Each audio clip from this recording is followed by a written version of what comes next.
You're listening to the Vox Media Podcast Network. Welcome to Between the Links. With your host, Mike Heck. Thank you, Esther Lynn, as we welcome you to a brand new edition of Between the Links right here on MMAfighting.com. Hope you had a great weekend. Hope you're enjoying the start to the week. We have a lot to discuss, as always, on the program.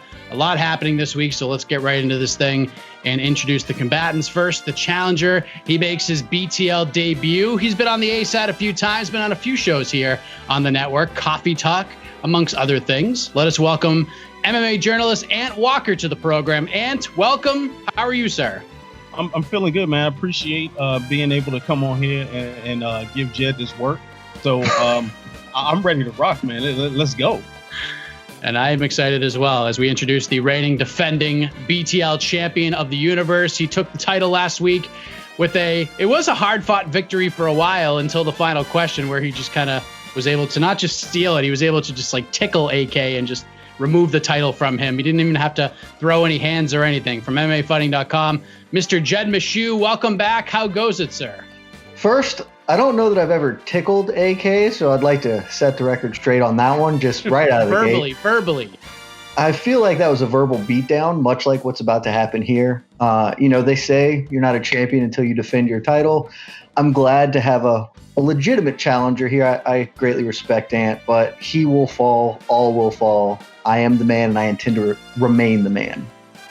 I love the confidence from both sides of the panel here. Let's kick off the festivities this week by talking about the main event of this past Saturday night's UFC Vegas 5 event.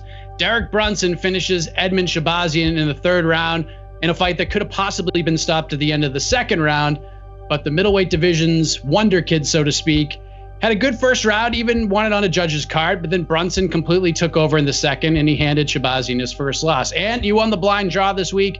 We're going to start with you. Most fighters, like Shahbazyan, they get the vet lesson at some point in their careers, and Edmen got his on Saturday. Clearly a super talented guy. If you're the UFC, where would you go with him for his next move following Saturday night? I think the only appropriate thing to do is dial him back significantly.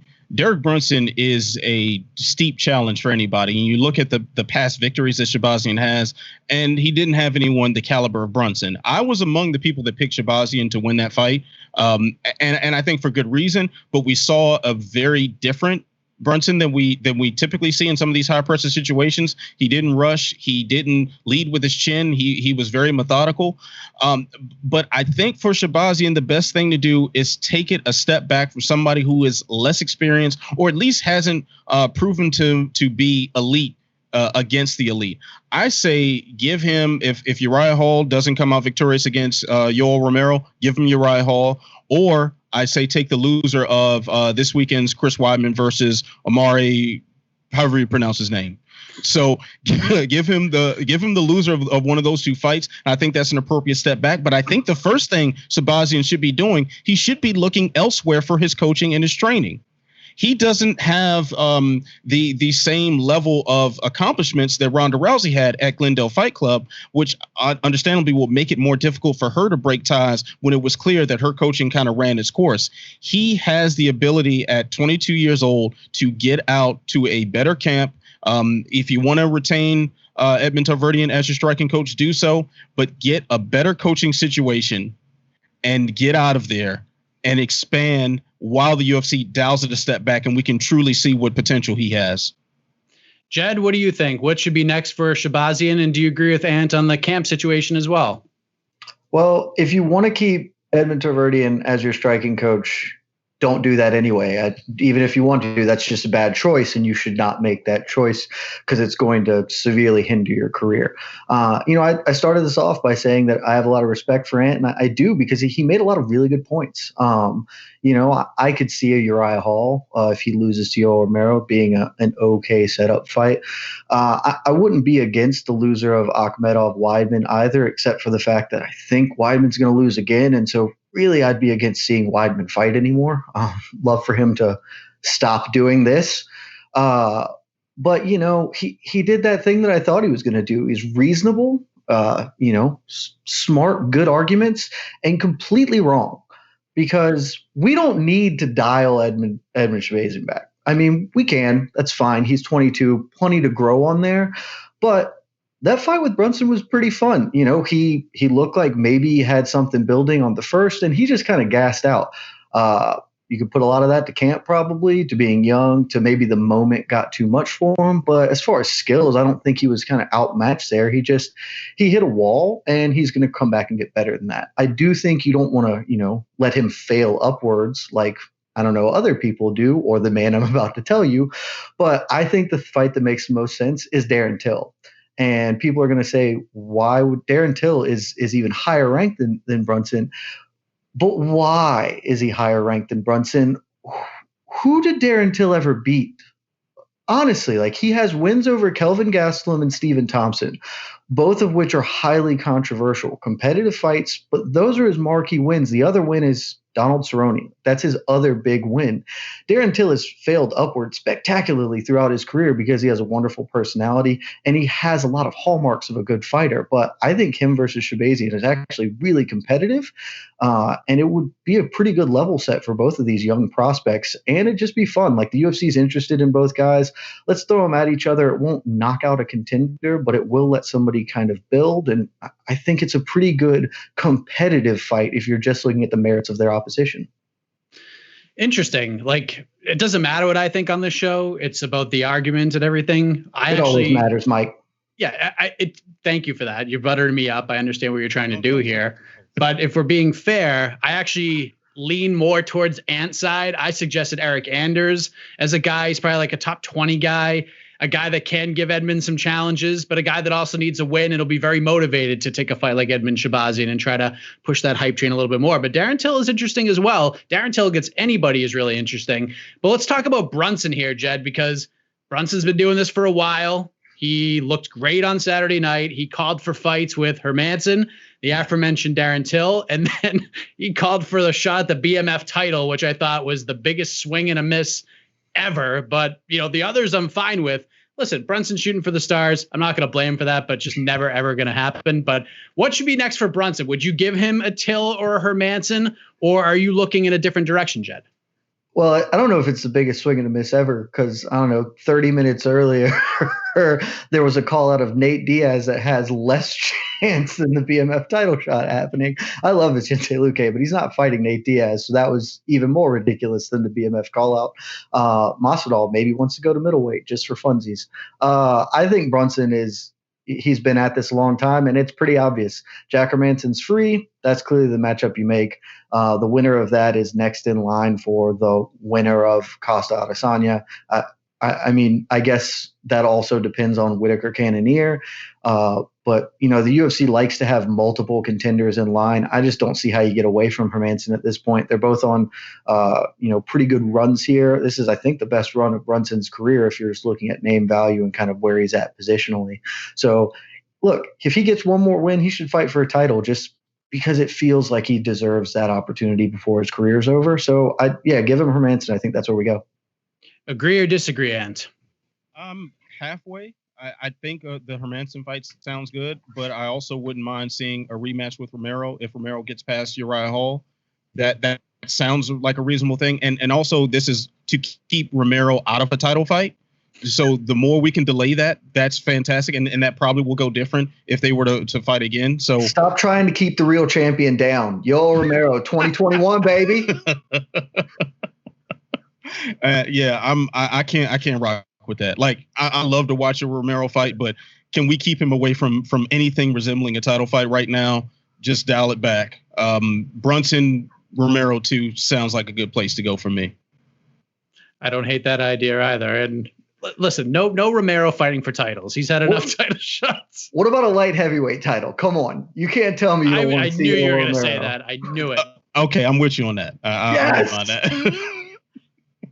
At 185, no more title shots for y'all. You want to put him at 205? That'd be great. And if somehow he loses a leg, he could do it at 170. How about that? But middleweight is I want you all Romero versus Derek Lewis. That's the fight I want. It has to start in the 3rd round, but that's the fight I want to see.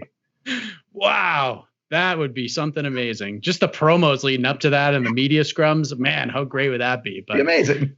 Middleweight is a pretty good time right now. You got a big title fight coming up. You got a number one contender fight on the books between Whitaker and Cannonier. I like it. I like 185 right now. But at the end of the day, the point is going to go to the challenger, Ant Walker. Very close round. Very close. As we head to our next question, speaking of Derek Lewis, the UFC is back again on Saturday night with a fight headlined by Derek Lewis and Alexei Oleinik. Bellator is back as well with Bellator 243 on Friday night. That is headlined by Michael Chandler versus Benson Henderson 2. So my question to Jed Meshew, top to bottom, all things considered, which card is better this weekend? UFC Vegas 6 or Bellator 243?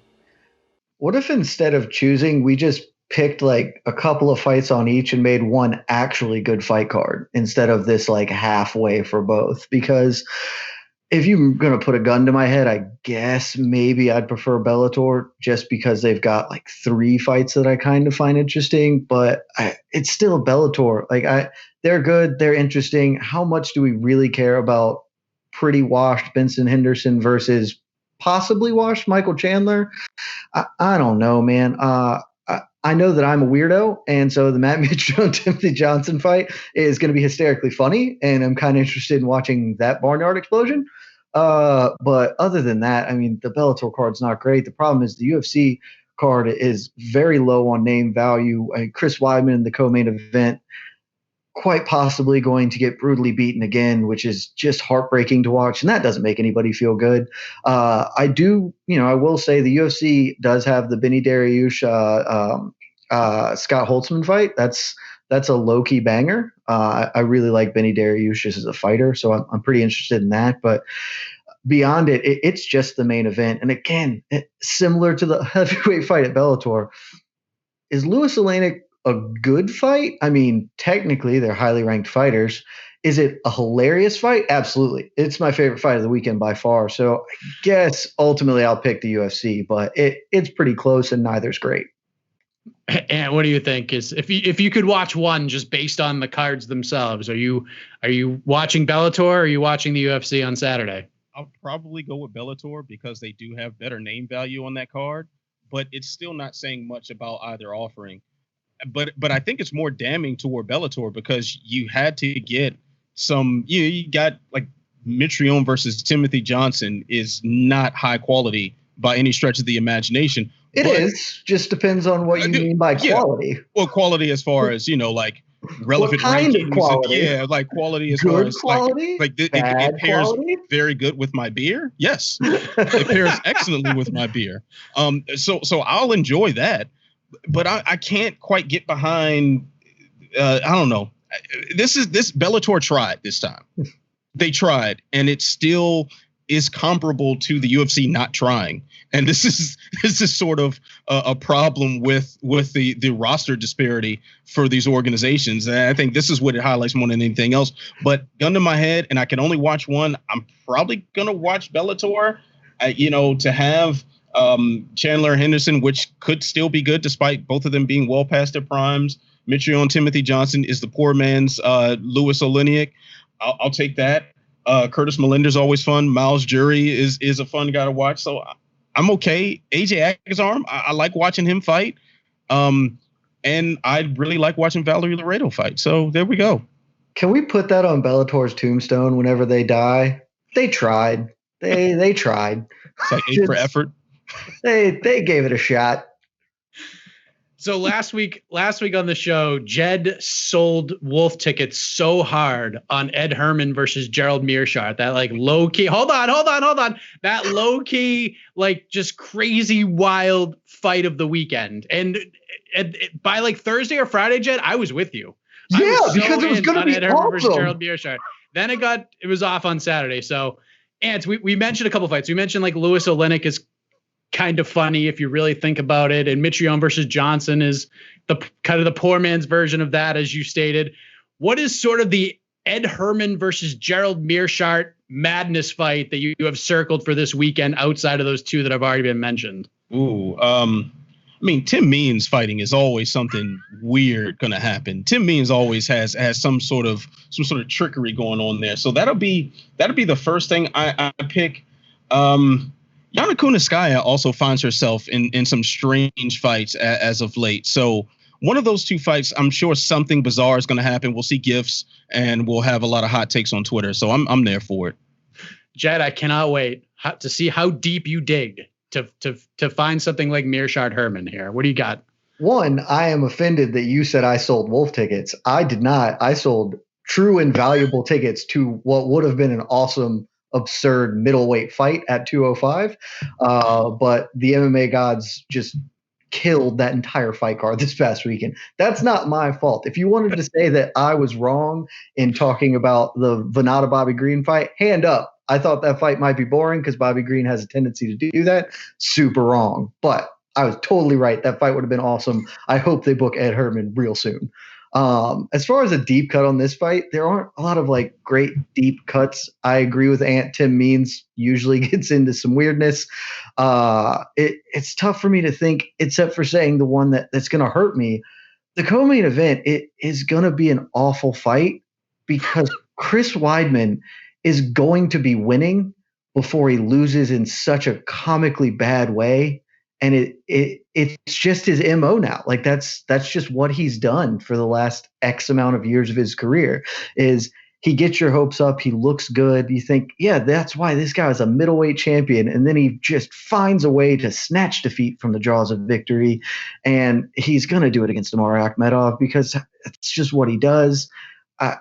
I think that's going to be the weirdest thing that happens this card. And it's maybe not as fun as Louis Olenek, which is, I still think that's going to be the funniest thing ever to watch Alexei Olenek try to back Derek Lewis. And Derek Lewis is just going to stand up. He's like, nope, I'm just stand up. It's going to be great. But yeah, give me the co-main event because it's going to be a super weird comeback KO. I said Wolf tickets because I wanted to see how angry Jed would get. I got really mad. The arms were shaking as they were extending from his left to his right. But if this weekend is anything like last weekend, buckle up because this could be very entertaining in a lot of different ways. Much like this matchup so far on BTL, the point goes to the champion, Jed Meshew, ties it up. As we head to our next question, we have 3 big title fights coming up for the UFC in the next few months. All right. So let's start with next Saturday. We got UFC 252, Stipe Miocic versus Daniel Cormier, the trilogy for the heavyweight title, DC's final fight. Next month, UFC 253 got Israel Adesanya versus Paulo Costa for the 185-pound title. And then on October 24th, for the lightweight title, we have Khabib Nurmagomedov fighting Justin Gaethje. All 3 of these fights absolutely rule. They are awesome. But I ask you, Ant Walker, what's the best of the bunch here? Like from a competitive standpoint, which of these 3 title fights is the best fight? Oh man, I'm gonna start by putting the X's on the fights that I'm not gonna pick. Izzy versus Costa. I think Izzy is going to wash Costa. Costa, from a skill standpoint, has not shown me anything that makes me think he's going to be able to handle Izzy's very sophisticated level of offense. Khabib versus Gaethje, as great of a fight as that is, we also have the danger of running into, we're hyped for someone to expose Khabib, and then they don't, and Khabib does exactly what he always does to everybody. That's kind of the sense I'm getting from this fight, even though Gaethje probably on paper has the best chance of beating him. But Stipe versus DC has twice proven to be competitive back and forth fights. So why wouldn't it be for a third time with more at stake? Not only the heavyweight title, but the title of the greatest heavyweight of all time is going to be on the line for this. How do they not have a competitive fight? Fedor's career went away, Ant? I mean, let's not poke holes in Fedor's career right now because that's just way too easy. We don't even want to go down that path, my man. You know that. So don't make me slander Fedor here. but Stipe versus DC has proven twice to be competitive. Even when DC knocked him out in the first round, in their first fight, Stipe was definitely landing some good shots. It was a very, very tense fight until it wasn't. For the second fight, which I was privileged to be 30 feet away from, sitting in that press row, DC was handling Stipe quite easily until he wasn't. And Stipe started gaining momentum. And next thing you know, DC's on the floor suffering a knockout loss. So you have 2 knockouts from either gentleman. Why wouldn't the third fight exceed expectations when you have so much on the line here. Stipe versus DC is the most competitive out of those 3 fights. Jed, what do you think? Well, one, Ant, I do want you to slander Fedor because if we go to extra innings here, then that's going to weigh on Casey's mind when he's making the choice. I know how to play to my audience here. Again, solid arguments by Ant, but just dead wrong. He's right on the Khabib Gaethje thing. That I'm not picking that because frankly, that fight's not going to be competitive.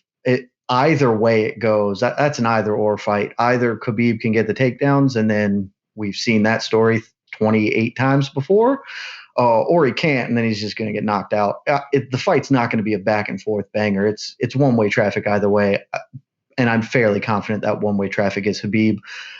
Gaethje is a very pedigreed wrestler, and I don't think that's going to matter one whit. As far as the second choice, I mean, I get what Ant's saying about Stipe and DC3. They have been pretty competitive fights. I think Stipe was probably winning the first round until he got colded in their first fight. And then in the second one, obviously DC was doing very well. And as Ant said, Stipe made some adjustments and came back strong. I just don't think this third one's going to be that competitive because I guess I'm a Stipe Miocic hater. I don't know. I think he's a good fighter. I think he is probably more the beneficiary of really good timing for the heavyweight division and the fact that like the best heavyweights in the world during his like peak years, one was competing at light heavyweight because his training partner was perma injured in the heavyweight division. And so Stipe is kind of just snuck in there. I think he's a good fighter. Full credit to him for making the adjustment, attacking the body in the rematch. But I think in the trilogy, Cormier is fighting for his legacy. He is going to wrestle the pants off Stipe, and there's nothing Stipe can do about it. And so I just don't think that fight's going to end up being that competitive, even though the other ones have been. I also get what Ant's saying about Izzy versus Costa, but I think that's the most competitive fight. I think Costa presents the most discernible challenge for me at middleweight for Izzy right now. Not because I think he's going to win. I think Izzy probably still gets the work done and handles his business. But Izzy had such an easy time with Bobby Knuckles because Robert Whittaker is not a great pressure fighter. He's a blitzer. He just charges in errantly, swinging, and he got countered left, right, and center. Paulo Costa, he does some of that as well, but he's much better with pressure. I know it's a long time ago in his history, but Adesanya did have trouble with Marvin Vettori when Marvin Vettori was just like, all right, I'm just going to get in your face as much as I possibly can. Kelvin Gastelum had success just kind of getting in and throwing hands. And I think Costa's probably going to eat more shots than he lands, but he's going to make it a dogfight by just coming forward and throwing them bangs, and he'll work the body.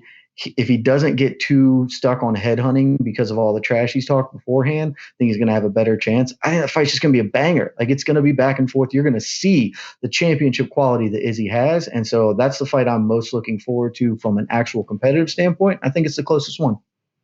All right, Jed, let me go back to you because the rumor has it, and nothing's been confirmed by the UFC as of yet, but they're going to do 2 pay-per-views in October. That's what we're hearing. October 24th, and like 2 weeks before, they're going to do another one. So we got the heavyweight title fight booked. We got the middleweight title fight booked.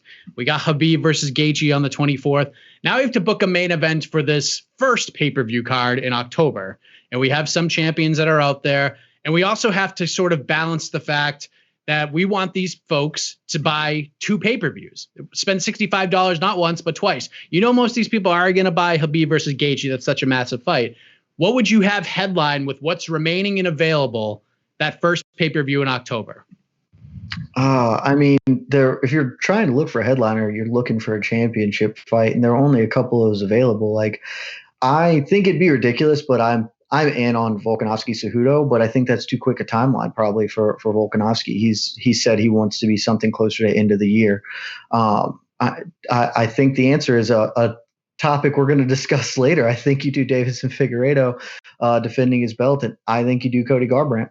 I think that fight makes sense. I know I'm getting a bit ahead of myself, but I think that is probably a pretty good one, unless you just want to do the Peter Yan versus, I would think, Aljamain Sterling, but God knows what Dana's doing at this point. Maybe it's me for the bantamweight title since he won't give it to Aljo. Who can say?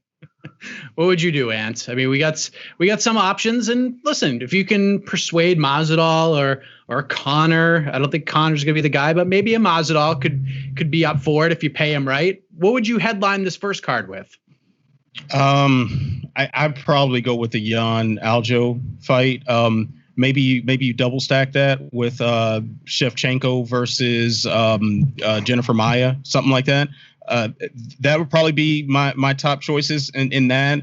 I mean, I think both of those fights aren't necessarily strong enough on their own to really sell a pay-per-view, but if you can package them together, it might lead somebody to go ahead and click that buy button at the last second where they otherwise wouldn't have. Mike, am I allowed to be creative? I know the UFC is firmly against creativity, but if I had my actual druthers, what I would choose is Valentina Shevchenko versus the top 5 flyweights back-to-back one night. That's the entire main card. You give her a 10-minute break in between hand, and she's going to work them all, and it would be awesome. So that's my real choice. I just know that won't happen because the UFC is anti-fun. MMA Diggstown. Yes. No love for Alex K-Lee's Fighter of the Year, Kamaru Usman defending against Gilbert Burns.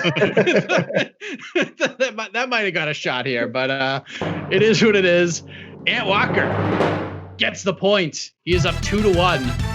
What a battle this has been. We could go like 10 rounds of this, but as Jed alluded to, speaking of title fights, there are talks that Cody Garbrandt is looking to move to 125 and could possibly get right into a championship opportunity. And it's funny because on this program just a few weeks back, we talked about how exciting 125 was getting, having a new champion, and having arguably 3 guys who could all fight Figueiredo next in Brandon Moreno, Alex Perez, and Askar Askarov. Now we have Garbrandt in the discussion. So, Ant, we're going to start with you here. This has been met with sort of mixed feelings.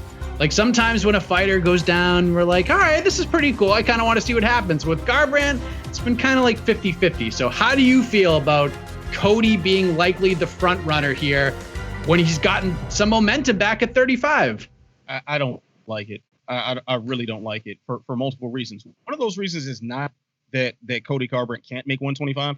Out of the flyweights that I've met and interviewed and stood in front of and everything, Garbrandt seems to fit size-wise that same bill. Like I think Cejudo was a bigger person than Garbrandt, at least like muscle-wise and whatnot. So I think he could make that cut without much difficulty.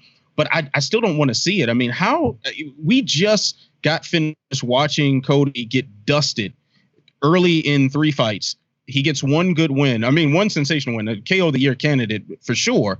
But are we ready for him to lose 10 pounds and then fight another power striker? No, fam. That just doesn't make a lot of sense to me. And how about this? How about we let the flyweights just be the flyweights for a second here? We were just weeks ago, we're wondering whether the division was still going to exist because the Figueiredo and Benavidez first fight, the miss on the scales. And before that was like, okay, well, Cejudo's not coming back. Who's going to fight? Is this title even worth keeping? We were just on the brink of this division going away. And now the division is back. We have a guy who could be a bona fide star and has the fight style that makes sense to push a promotional wise in this division. Oh, so let's bring a bantamweight down to fight him, who's a star that we were trying to push in that division. It doesn't make any sense. Let the flyweights be the flyweights, 125ers fight 125ers, and then we can start the super fight talk. But let's not start super fight talk with fights that aren't super fights in a division that just almost went away a blink of an eye ago. I do not like this one bit. Jed, why do I have the feeling this is going to be Ant makes a lot of great points, but no, he makes none this time. No, he makes no good points this time. This isn't a super fight. It's a 125 fight. Like if he drops the weight, he's not a champion. He's a former guy dropping down. You know that's happened all the time. And Ant, just straight up, I damn sure want to watch Cody Garbrandt fight another power striker. I would love to see Cody Garbrandt get into a right hook competition with Deiveson Figueiredo. Who doesn't want to see that? The ending will be fun, regardless of who gets there first. It will be enjoyable. And, you know, when you say, hey, let's let the 125ers cook, they've got a new champion who could be a star. This is how you make him a star. God love Brandon Moreno. He's a fun fighter. 4 people in the world know him, and 3 of those people are on this call right now. Like, no one's going to know if Deiveson Figueiredo works him over. Askar Askarov, same thing here. But Cody Garbrandt was a former champion. He got a big push. The UFC was really invested in him. And 135 is a logjam right now, man. Like, do we really want to see Cody Garbrandt like fight, I don't know, a grudge match against somebody and then maybe get a title shot ahead of some other people? There are a ton of bangers going at 135 right now. Let's let bantamweight cook. Let's let Peter Yan and Aljo and all those just figure out where they resolve. And meanwhile, Cody Garbrandt, who's finally back in the winning column, can go try and get another belt and can make 125 and the champion there who is an exciting banger of a fighter. Like, either way, the outcome's great. The UFC either gets a champion that they've wanted to be a champion for a long time and already developed and pushed into to now spearhead a division that they kind of hate. Maybe they'll start giving it a little more love with Cody, heating those reins. Or Deiveson Figueiredo gets a huge scalp. Now he's a guy they can push because Joe Rogan can start screaming about, man, Deiveson Figueiredo knocked out Cody Garbrandt. This guy was a bantamweight champion. Plus, again, you're just lying if you don't want to see Cody throw right hooks with somebody until somebody falls down. I would love to watch that again. I'll watch that every weekend if they give me the choice. 100% that's the fight to make. It's the one I want to see. What if Deiveson Jed, what if he does go out there and just starch Garbrandt? Like, goes out there, they throw right hooks, starches Garbrandt. Like, what if he knocks him out, which is very, very possible? Like, is this the end of Cody Garbrandt? Is it the best case scenario for the UFC? Like, going down to 25, getting beat and getting starched or finished by the flyweight champion as the former 35-pound champion? Is the juice worth the squeeze for all involved in the long term here?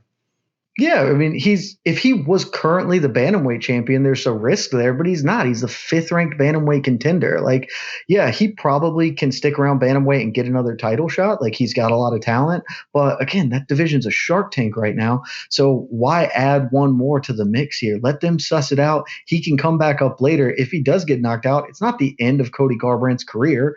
Like, I tried dropping 125. Swung and I missed. The weight cut affected me. You can sell it. He goes back up, beats a top 10 bantamweight if he can.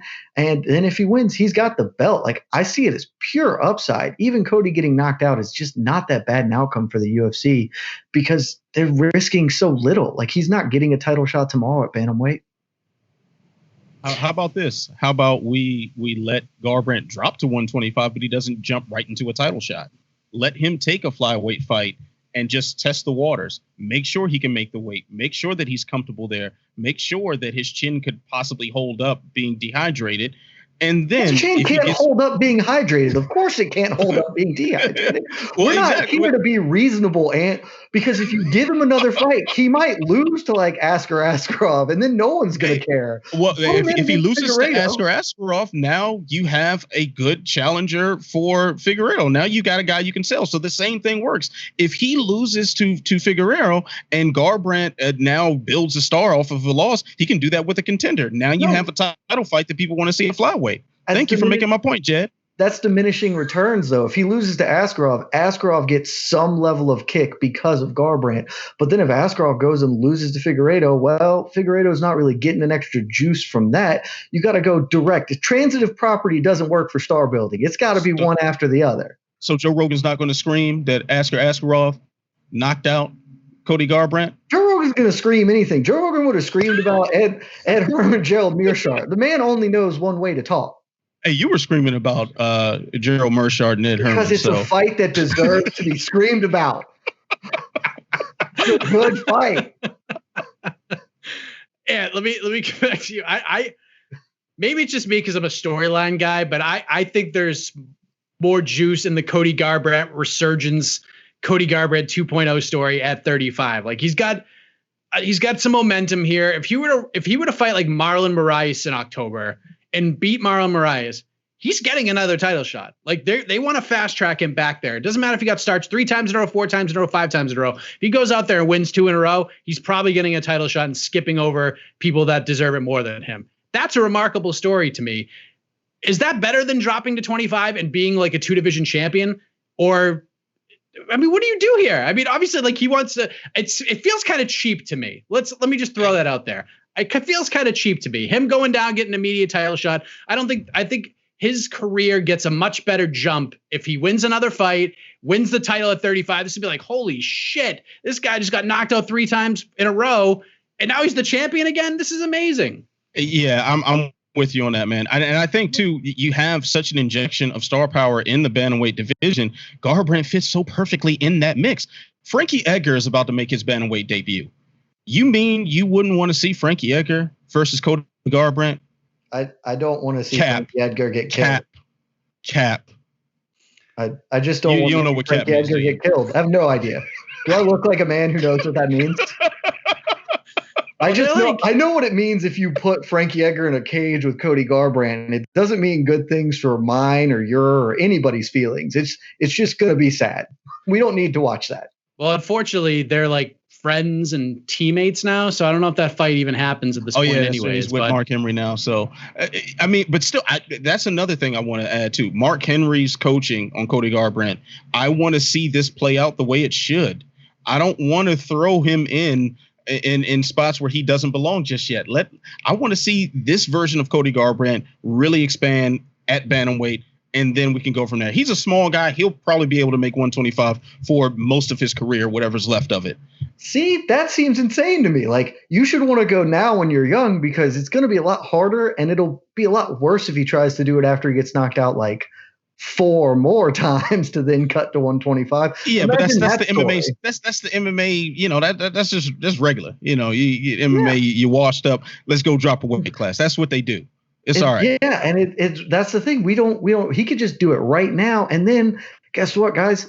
If he beats Deiveson Figueiredo, let me just tell you, he's not going to defend the flyweight strap against Askar Askarov. He's just going to immediately fight for the bantamweight title. So you can still get the good bantamweight title fight, but you also get a good flyweight title fight and the destruction of the divivision. The division has been destroyed for years at this point. It's still clinging on by life. Let's go ahead and put the filter rater on the champion. A champion the UFC wants will let them cling on to that more. A champion that they don't want is just going to be like, all right, well, we'll keep booking Deiveson against Brandon Moreno, but this is getting 4,000 pay-per-view buys, so I guess we're just gonna let it go, man. Well, they use it like DJ, where you could put him as a co-main to a bigger fight, or as a title fight on a fight night card. So there is value in having the champion that isn't necessarily the biggest draw all the time. Or if you get Garbrandt, but if you get Garbrandt as a champion, then they can just make $200,000 pay-per-view buys with him as the lead. You guys are just anti-fun right now. How is this? This is such an anti-fun talk. I don't understand it. Honestly, the most fun outcome is Cody Garbrandt swinging bolos with Deiveson Figueiredo. Come on. You're a misguided man, Jed. Misguided. I like what I like. And I think everyone just likes the duck right hand until one man goes boom. Hey, Jed, can you do that motion one more time? Right there. Absolutely. That's it. How can I not give Jed the point? I don't even care what you said. How can I not give you the point? Plus, I gotta say, I have to hear. This can't stop now. I have to hear what happens with one more. So you're giving him the point. You're giving him the point essentially that belongs to me because you're entertained. All right. So Jed, just to let you, this is now. I'm playing with house money. Just so you know that. Continue. I mean, results are results. I don't care if it's a bad split decision if I keep the title. That's. The history books will tell the tale. The fact Mike that I Adelaide Bird hated, right? Oh God! The fact that I hated that fight when this started, and now I'm like, I hate it a little bit less because Jed said swinging bolos and started ducking his head and doing the Thriller dance makes me want to hear more. So that's what we're gonna do here. Nobody takes this fucking show seriously, anyways. But we're gonna head to the knockout round. One question, and I can't wait to hear what both of you have to say about this. But 60 seconds. Each to answer this question. Neither of them have any idea what it is. And after both competitors answer, we're going to go to the truck and we're going to check in with Judge E. Casey Leiden to render the final decision. Jed, since you are the champion, do you want to receive and go first or kick it off to Ant? Well, I was going to be a gentleman and go first. However, you've already given Ant 3 of the 4 prompts to lead off on. So let's just give him a 5th one. Let's do it. And Your turn, sir. Why, thank you. Yes, thing is just falling apart. But okay, so on September 12th, the year of our Lord 2020, we're gonna have ourselves a boxing event headlined by an 8-round exhibition fight between Mike Tyson and Roy Jones Jr., two of the greatest of all time, two former world champions, $50 price tag. So my question to you, Ann, is to give a rating, a number between 1 and 10 of your excitement level for Tyson v. Jones Jr. for this fight, this event, and explain why. We're going to put 60 seconds on the clock, which it's already there, and go. All right. So allow me to tap into my inner Jed Meshew here. But I'm going to rate this. I'm excited on an 8 out of a 1 to 10 because this is going to be a sloppy calamity. This is going to be so horribly bad, yet completely gratifying to every sixth sensibility that I've ever had, every sort of childhood trauma that I've deeply internalized and have not emotionally dealt with, and it's impacted my life and my relationships. This is the moment where it all comes to a head. This is going to be an absolute ridiculous slot fest. Okay. If you think anybody at the CSAC, if you think that you can ban them from knocking each other out, oh, you don't know what you're talking about. Somebody is going to lose years off their life. Someone is going to lose consciousness. I'm going to feel very dirty when it's over with. But I'm so going to watch it with a smile on my face, perhaps a beer at my hand if I'm not sitting at press row forward. Man, I feel like this is the best matchup we have had on Between the Links because we have two totally differing opinions on like every single question we've had. Does it continue here, Jed Meshew? 1 to 10, how excited are you for Tyson versus Jones Jr.? Because a part of me thinks this is right up your alley, but then there's like the other side of me who thinks this is just the worst thing ever. 60 seconds on the clock, go. Of course it's up my alley, because it's also not up my alley. I contain multitudes, Mike. Thank you very much. Ant really took my thunder. I did not think he was going to respond to this with such enthusiasm. And in law school, they teach you that if you have the facts, argue the facts. If you have the law, argue the law. And if you have neither, just pound your hand on the table and get really excited. And so that's what I'm going to do, because this fight is terrible.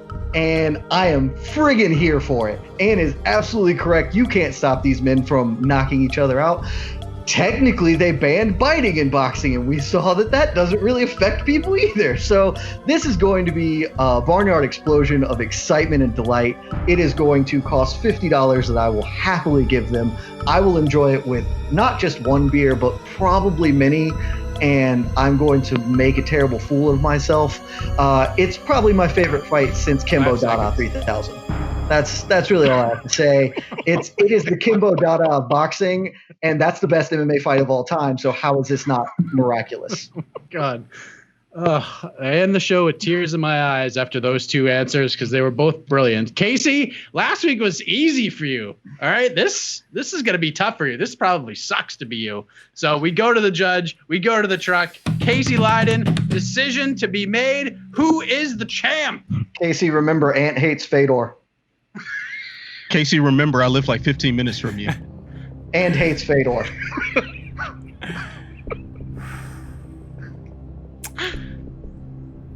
Well, we have anti-Fedor over here. We have enthusiasm of Jed. I really enjoyed the enthusiasm. Oh boy. You know, when you made the comparison to Kimbo versus Dada 5K, I think that put it over the top. So I'm gonna have to go up and still Jed Meshew. I knew it. Casey, I want to be clear. I 100% knew that was going to trigger you. I knew you said it too because of me. You knew what I like. The thing is, Casey, I actually believe that, but I also knew that you were with me in loving that fight. Casey, I'm on the way. I'll be there in about 15 minutes. Hey, I've sparred you. You got about 30 seconds of good cardio. He's the Edmen Shahbazyan of South California. Woo! Oh, jeez Louise.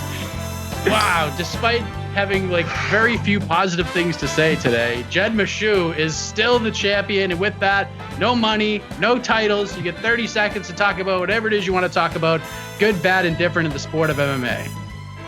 Hey, look, a win's a win, and if you have to win ugly, I'll take it. And sometimes that means not arguing the facts, but just being louder than the other guy.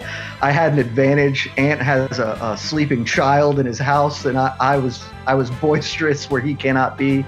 Well fought, but I am now a true champion, having defended my title. And again, I'm a fighting champion. I take on all comers. So next week, bring it on. Wow, and Ant, I'm going to give you some time as well. That was my favorite episode thus far between the two of you guys. I think it was the best matched fight or competition here on Between the Links history. No doubt about that. This is better than Jed and AK in the battle of good versus evil. This is just some good shatter. And what do you want to say? The floor is yours. I do want to say that despite my Fedor slander on this show, I won this show under Pride rules. So let that be known. Jed was a great competitor, but he's gonna have nightmares about me now. I'm coming for the crown. And Jose, you can get this work too. Just let you know that friendly hair ain't gonna save you forever, buddy. There are people lining up that want to take on Jose. I love that. Aaron Bronstetter is another one that people want to line up and take on too. Oh, so Aaron can get this work too. Jed, do you have a call? Is there anybody you want to go up against, or is this you John Cena as the U.S. champion, just calling out anybody who comes through the curtain here? Champions don't call out people. That is why. Who am I calling out? I'll call out Conor McGregor. Get him on here, and I'll give him the business. But other than that, no. Like, what? You come at me. I'm the king. Come at the king, and if you come at the king, you best not miss. And very close, but you did miss. Paper champ. All right, so listen, media members, if you watch the show and you want to call out Jed, I'm sure it's going to have to be some sort of a special call out here. Maybe you talk about how much you dislike Fedor or think he's overrated. Whatever you think, whatever can ring Jed's bells, go ahead and do so, and we'll share it and go crazy with it, because we get to find opponents. And Ant's definitely coming back on this program. Open door for you, sir. But this is fun. Thank you all so much for listening. Thank you to Casey Lyden for judging and producing. Big shout out to Esther Lynn on the graphics and the intro. For Ant Walker, Jed Meshew, our champion, I am Mike Heck. Thanks for watching. Thanks for listening. We'll see you back once again next week, Between the Links. Love you guys. This has been Between the Links with your host, Mike Heck. Brought to you by MMA Fighting, a production of Vox Media.